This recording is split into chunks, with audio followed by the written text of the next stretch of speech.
Okay, let's dive into one of history's most genuinely baffling artifacts.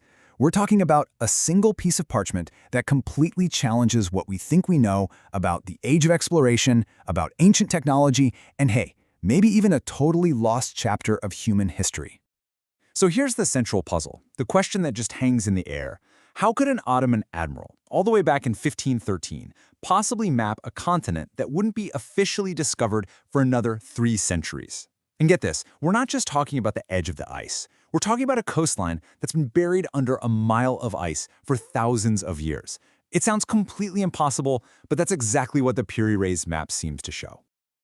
All right, so to really get to the bottom of this thing, we've got to start with the map itself. Let's just break down the core facts of this incredible historical enigma. Now, this beautiful, really detailed chart was put together by a guy named Piri Reis. He wasn't just some random mapmaker. He was a renowned cartographer and a high-ranking admiral in the Ottoman Navy.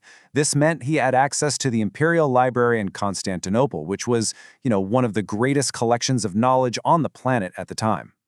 And here is where the timeline really just lays out the problem so clearly.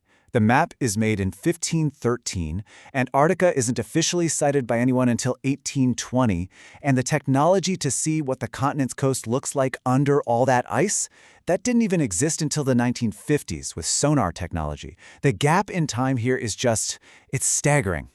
Let's just put a number on it, 318 years. That's how long before anyone from the modern world officially laid eyes on Antarctica. This map seems to show it. So how is that even possible? Well, that question leads us straight to our first major theory. And this is the theory that really captures the imagination, right? Could the Piri Reis Map be a copy of a copy, an echo of some forgotten ancient source from a lost civilization? This idea isn't just pure speculation either. It actually comes from the man himself. Piri Reis wrote right there on the map that he used about 20 different source charts to make it, and that some of them dated all the way back to the time of Alexander the Great. That really opens the door to the possibility that he was working with some seriously ancient knowledge. Now, this whole idea was really popularized back in the 1960s by a history professor named Charles Hapgood.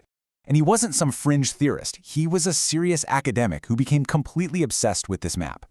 His argument, which he laid out in his book, Maps of the Ancient Sea Kings, was that the map's depiction of that southern landmass was just too accurate, that it must have been charted back when it was free of ice. So the crucial point for everybody who supports this theory is this. When you take the coastline on the Piri Reis map and you put it next to modern sonar maps, maps of the actual land under the Antarctic ice sheet, the resemblance is it's uncanny. This implies that not only did someone map it, but they must have done so thousands of years ago, before that massive ice cap formed. This knowledge, the theory goes, was then passed down through the millennia until a tiny fragment of it ended up in Piri Reis's hands. But, of course, there is another side to this story. Mainstream historians and map experts, they have a much more down-to-earth explanation. Let's take a look at the case for it being, a simple mistake.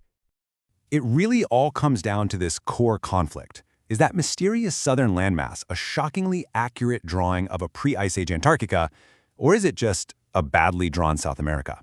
Proponents say the accuracy is just undeniable. You can't ignore it. Skeptics say it's a classic case of seeing what you want to see.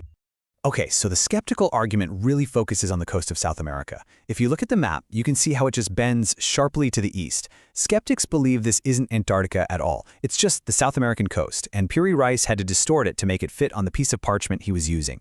They argue the resemblance is just a coincidence, a product of wishful thinking, especially since, and this is a big point, there is zero other archaeological evidence for an advanced, globe-trotting civilization from the last ice age.